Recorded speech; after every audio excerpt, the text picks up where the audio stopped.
Dandavat Pranam, Namaste. All glories to Om Vishnupad Srila Bhakti Nirmala Maharaj Ki Jai. All glories to Om Vishnupad Srila Bhakti Rakshak Shridadev Goswami Maharaj Ki Jai.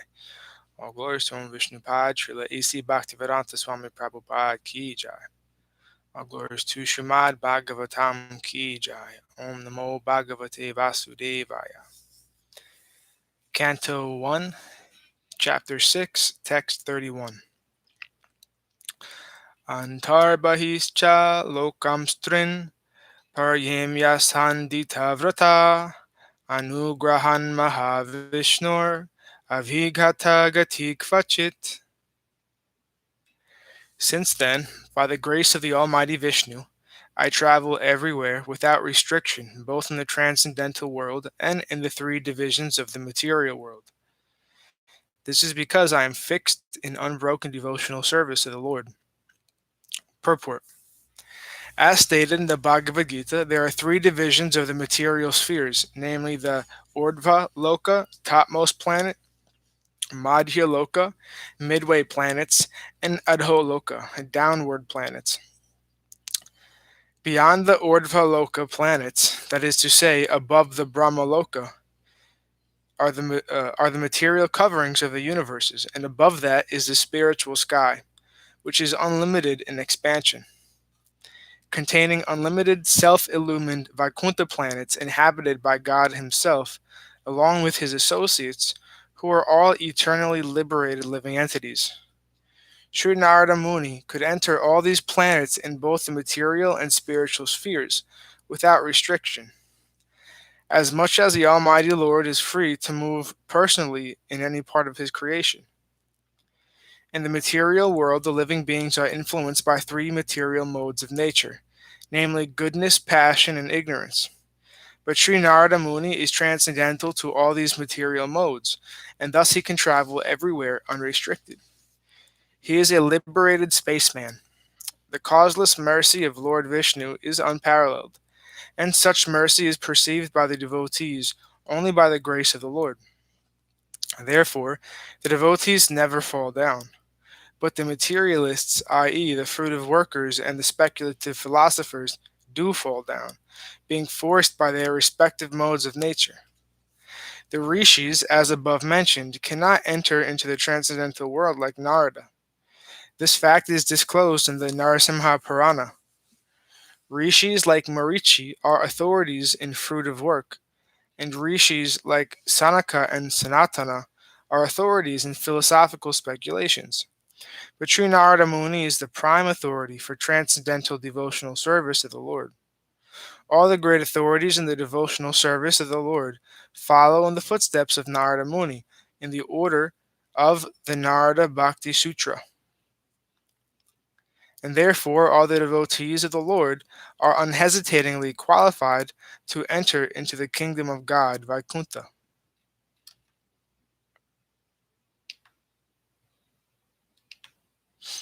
Text 32. Devadatam imam vinam svara brahma vibhushitam murchayitva harikatam gayamanas yaham. And thus I travel, constantly singing the transcendental message of the glories of the Lord, vibrating this instrument called a veena, which is charged with transcendental sound, and which was given to me by Lord Krishna.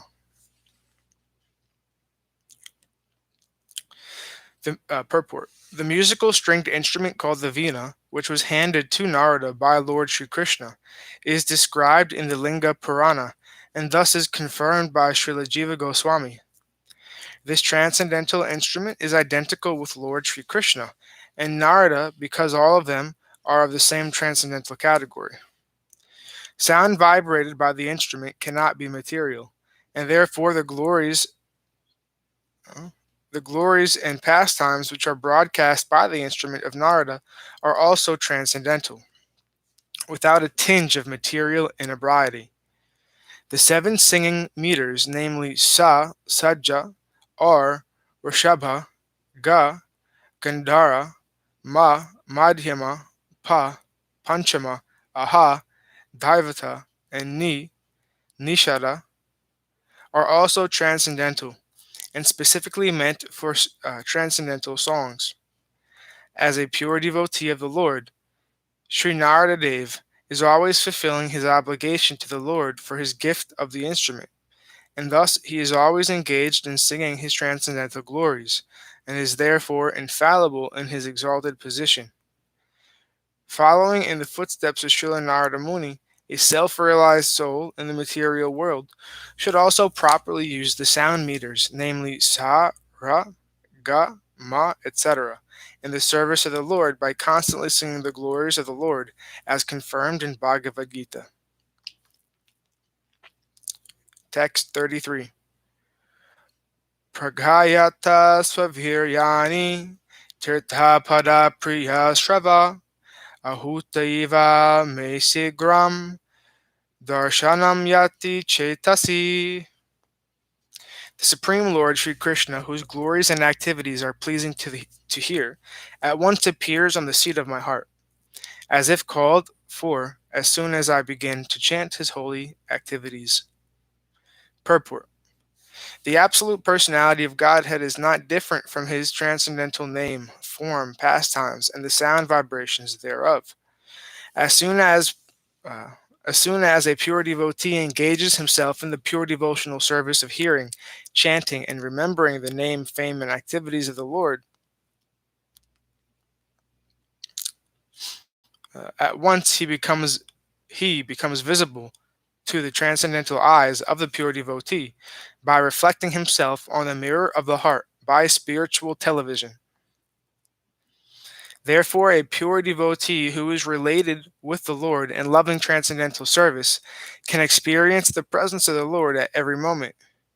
It is a natural psychology in every individual case that a person likes to hear and enjoy his personal glories enumerated by others. That is a natural instinct, and the Lord, being also an individual personality like others, is not an exception to this psychology, because psychological characteristics visible in the individual souls are but reflections of the same psychology in the absolute Lord. The only difference is that the Lord is the greatest personality of all, and absolute in all his affairs. If, therefore, the Lord is attracted by the pure devotee's chanting of his glories, there is nothing astonishing. Since he is absolute, he can appear himself in the picture of his glorification, the two things being identical. Srila Narada chants the glorification of the Lord not for his personal benefit, but because the glorifications are identical with the Lord. Narada Muni penetrates into the presence of the Lord by transcendental chanting.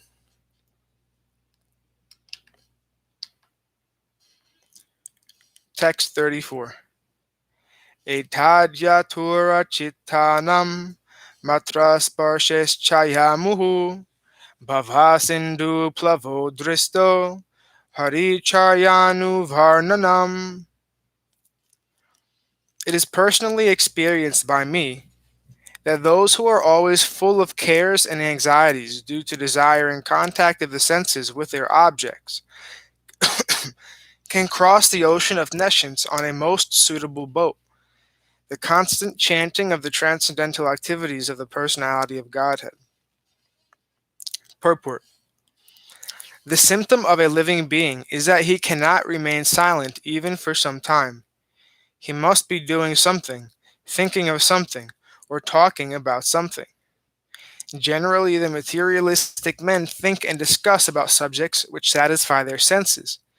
But as these things are exercised under the influence of the external illusory energy, such sensual activities do not actually give any satisfaction. On the contrary, they will become full with cares and anxieties. This is called Maya, or what is not. That which cannot give them satisfaction is accepted as an object for satisfaction.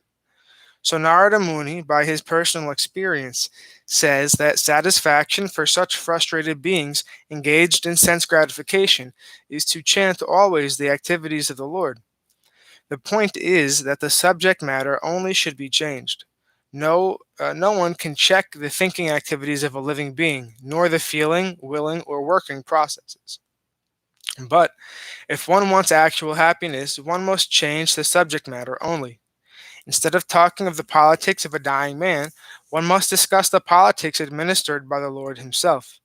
Instead of relishing activities of the cinema artists, one can turn his attention to the activities of the Lord with his eternal associates like the gopis and Lakshmis.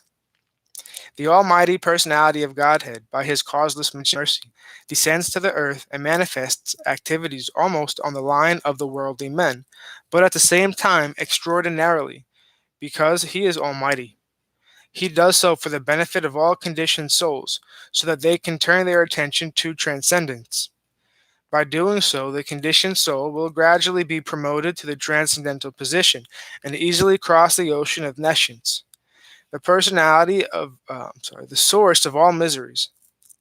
This is stated from personal experience by such an authority as Sri Nārada Muni, and we can have the same experience also if we begin to follow in the footsteps of the great sage, the dearmost devotee of the Lord.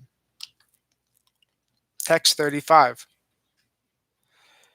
Yamhadi bir yoga patai kamalobha hatomuhu mukunda sevaya yadvat tatatmadhana samyati. It is true that by practicing restraint of the senses by the yoga system, one can get relief from disturbances of desire and lust. But this is not sufficient to give satisfaction to the soul, for this satisfaction is derived from devotional service to the personality of Godhead. Purport. Yoga aims at controlling the senses.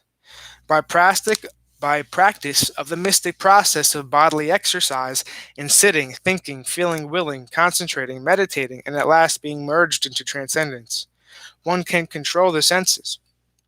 The senses are considered like venomous serpents, and the yoga system is just to control them. On the other hand, Narada Muni recommends another method for controlling the senses in the transcendental loving service of Mukunda, the personality of Godhead. By his experience, he says that devotional service to the Lord is more effective and practical than the system of artificially controlling the senses. In the service of the Lord, Mukunda, the senses are transcendentally engaged.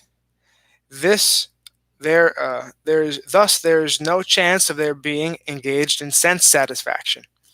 The senses want some engagement. To check them artificially is no check at all, because as soon as there is some opportunity for enjoyment, the serpent-like senses will certainly take advantage of it. There are many such instances in history, just like Vishvamitra Muni's falling a victim to the beauty of Menaka. But Thakur Haridas was allured at midnight by the well-dressed Maya, and still she could not induce that great devotee into her trap. The whole idea is that without devotional service of the Lord, neither the yoga system nor dry philosophical speculation can ever become successful. Pure devotional service of the Lord without being trapped with fruit of work, mystic yoga, or speculative philosophy is a forecast procedure to attain self-realization. Such pure devotional service is transcendental in nature, and the systems of yoga and jnana are subordinate to such a process. When the transcendental devotional service is mixed with a subordinate process, it is no longer transcendental, but is called mixed devotional service. Srila Vyāsadeva, the author of Śrīmad-Bhāgavatam, will gradually develop all these different systems of transcendental realization in the text. Text 36. Sarvam tad idam akyatam yat prishtoham tvaya nagha janma karma rahasyam me bhavattaschatma toshanam. O Vyāsadeva, you are freed from all sins. Thus I have explained my birth and activities for self-realization, as you asked. All this will be conducive for your personal satisfaction also. The process of devotional activities from the beginning to the stage of transcendence is all duly explained to satisfy the inquiries of Vyāsadeva. Narada has explained how the seeds of devotional service were sown by transcendental association, and how they gradually develop by hearing the sages. The result of such hearing is detachment from worldliness, and so much so that even a small boy could receive the death news of his mother, who was his only caretaker, as the blessing of God. And at once he took the opportunity to search out the Lord. And a sincere urge for having an interview with the Lord has also granted to him, although it is not possible for anyone to see the Lord with mundane eyes.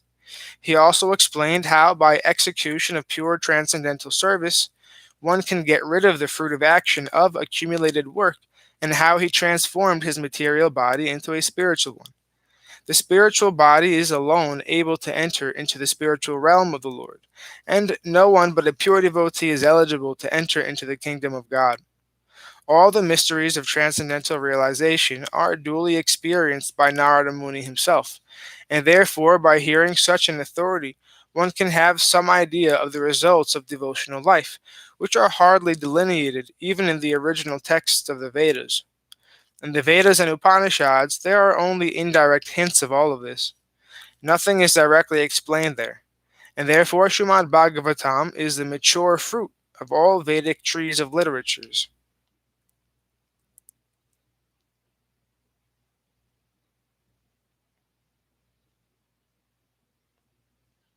Thus ends our reading for today. We'll continue from text 37 on Friday. All glories to Om Vishnu Pad Srila Bhakti Nirmala Charya Maharaj Ki Jai. All glories to Om Vishnu Pad Shripad Bhakti Madhava Puri Maharaj Ki Jai. All glories to our Rupanuga Guru Varga Ki Jai. All glories to the assembled devotees. All glories to the worldwide devotees. Bhakti Vrinda Ki Jai. Jai Shipad Bhakti Niskam Shanta Maharaj Ki Jai. Jai Shipad Bhakti Vigyan Muni Maharaj Ki Jai. All glories to Navadvip Dham Ki Jai. All glories to Nishingapali Dham Ki Jai. Mayapur Dham Ki Jai. Ekachakra Dham Ki Jai. All glories to Jagannath Puri Dham Ki Jai. Jagannath Baladev Subhadra Ki Jai. Jai Vrindavan Dham Ki Jai. Giri Govardhan Gupta Govardhan Dham Ki Jai. Tulsi Devi, Bhakti Devi, Vrinda Devi Ki Jai. Sham Kund Radha Kund Ki Jai. Nitai Gora Hari Hari Bol.